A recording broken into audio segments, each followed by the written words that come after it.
Tout le mode de vie moderne, il est fait pour faire baisser la démographie. Moi, je considère ça. Puis à mes yeux, c'est voulu. C'est pas un hasard si le taux de fertilité baisse comme ça en Occident. Hmm. Puis dans des pays en voie de développement, il est plus stable. Il faut comprendre que le pharmaco-chimique,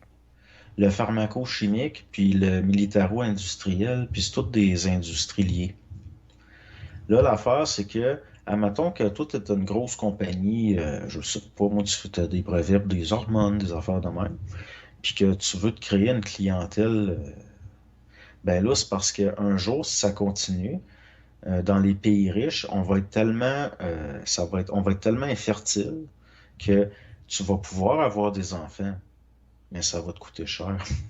Il va falloir que tu payes pour les traitements parce que ça va devenir un traitement médical, avoir des enfants. Il y a une médicalisation de la grossesse. C'est comme ça qu'on crée des torts. Parce que c'est une sélection artificielle qui est de mauvaise qualité. Dans le sens que euh, on va sélectionner les pires, puis c'est eux autres qui vont se reproduire. C'est ceux qui vont avoir les pires instincts de prédation pour être capables de se placer hiérarchiquement en société, qui vont être les seuls à pouvoir se reproduire. Ça veut dire que là, on est en train de créer une sélection artificielle qui va faire qu'on sélectionne les pires. On va se ramasser avec des sociétés décadentes, complètement tarées génétiquement.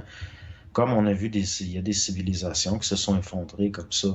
Parce que à un moment donné, c'est du monde coupé de la réalité qui sont en haut, c'est un peu ça qu'on vit, là.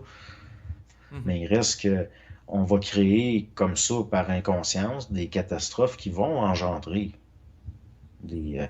Ces gens-là sont complètement déconnectés de la réalité. C'est comme Xi Jinping, il est loin d'être tout puissant, puis il se rend pas compte. S'il faudrait qu'il regarde l'histoire un peu. Les Chinois, ils ont une histoire que, bon, si tu regardes la révolte des Taiping, puis après la révolte des Boxeurs plus tard, puis quand il y a une révolte en Chine, c'est toute une révolte. La révolte des Taiping, ça a fait quasiment autant de morts que la Deuxième Guerre mondiale.